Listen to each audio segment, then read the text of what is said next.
Halo, Assalamualaikum warahmatullahi wabarakatuh. Ketemu dengan saya, Hendras Budi Paningkat, dalam catatan harian pegawai ATR BPN. Dalam video ini, saya akan menjelaskan tentang substansi yang baru dalam Peraturan Menteri ATR BPN nomor 16 tahun 2021 tentang perubahan ketiga dari PMNA nomor 3 tahun 1997. Adapun substansi yang ingin saya jelaskan dalam video ini adalah substansi yang mengatur tentang pengukuran bidang tanah yang menjadi objek perkara di pengadilan dan pengukuran dalam rangka pelaksanaan eksekusi di pengadilan. Nah, substansi tersebut dalam Peraturan Menteri ATR BPN nomor 16 tahun 2021 diatur dalam pasal 74A dan 74B. Teman-teman, kita mulai ya.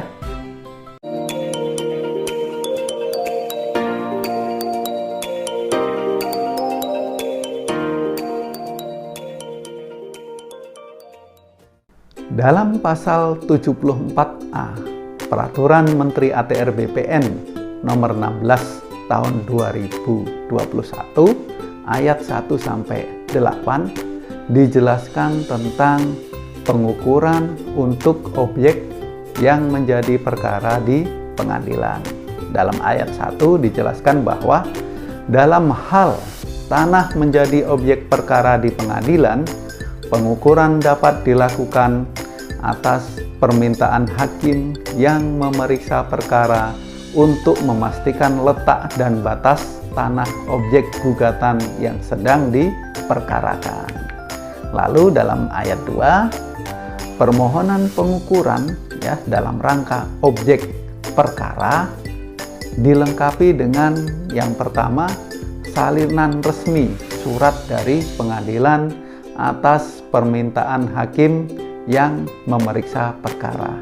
Yang kedua adalah identitas pemohon, di mana di sini pemohonnya adalah hakim yang memeriksa perkara tersebut. Nah, teman-teman, dalam ayat 3 diatur mengenai pembiayaannya. Di sini diterangkan bahwa biaya atas pengukuran dibebankan kepada pihak penggugat sesuai dengan ketentuan peraturan perundang-undangan.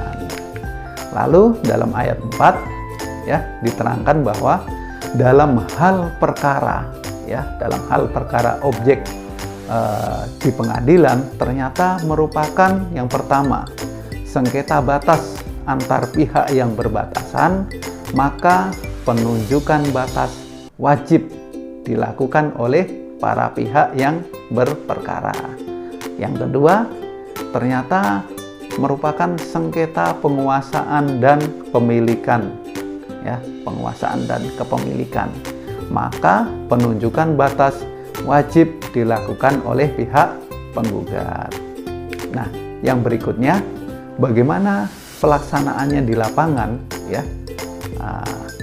Pelaksanaan pengukuran, ya, dalam objek perkara di pengadilan, ya, bidang tanahnya sedang berperkara.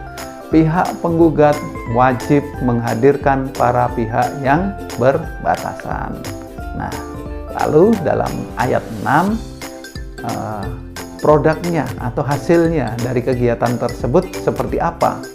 Hasil pengukuran bidang tanah, ya, berupa peta bidang tanah dengan menggunakan nomor identifikasi sementara atau NIS.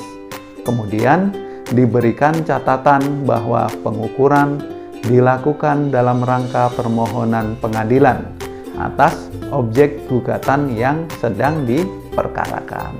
Nah, dalam ayat 7 ya, ini dijelaskan juga dalam hal objek perkara ya, ternyata merupakan tanah yang telah diterbitkan sertifikatnya ya, ternyata tanah sudah terdaftar atas nama bukan para pihak yang berperkara atau merupakan tanah aset instansi pemerintah daerah, BUMN, BUMD, maka hakim yang menangani perkara menghadirkan pemilik sertifikat atau pengelola tanah dari aset instansi pemerintah daerah, BUMN ataupun BUMD.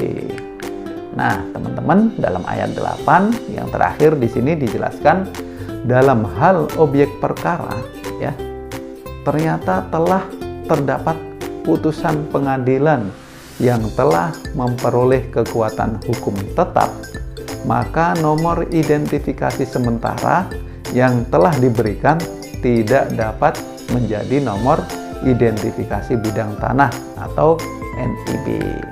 Nah, itu hal-hal yang diatur ketika pengukuran dilakukan untuk objek yang menjadi perkara di pengadilan.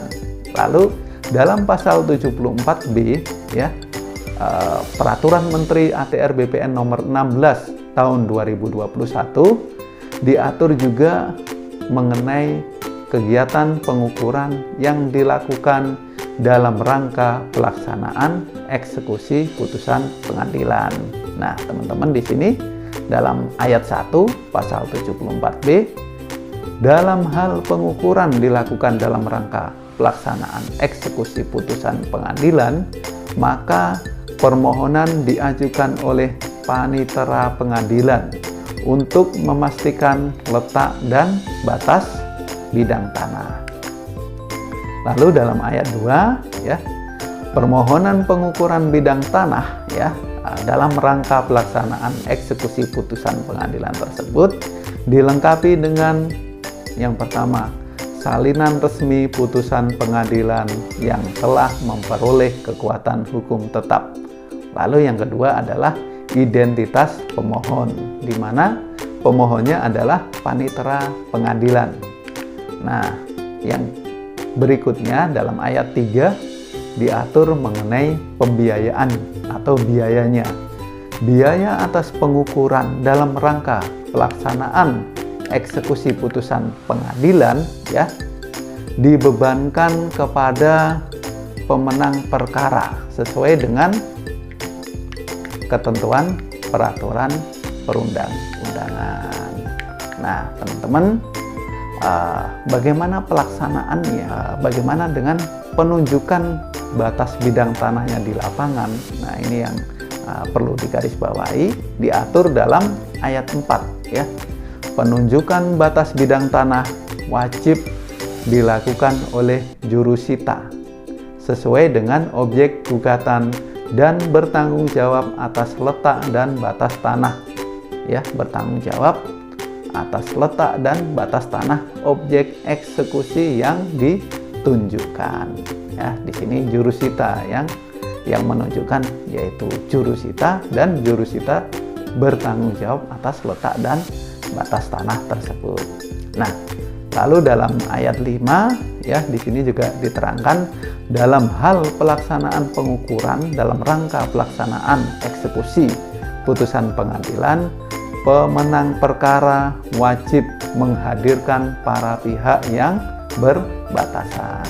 Nah, teman-teman, dalam ayat yang terakhir, yaitu ayat 6, diterangkan bahwa hasil pengukuran bidang tanah, ya, berupa peta bidang tanah dengan menggunakan nomor identifikasi bidang tanah atau NIB, dan diberikan catatan bahwa pengukuran dilakukan dalam rangka pelaksanaan eksekusi putusan pengadilan.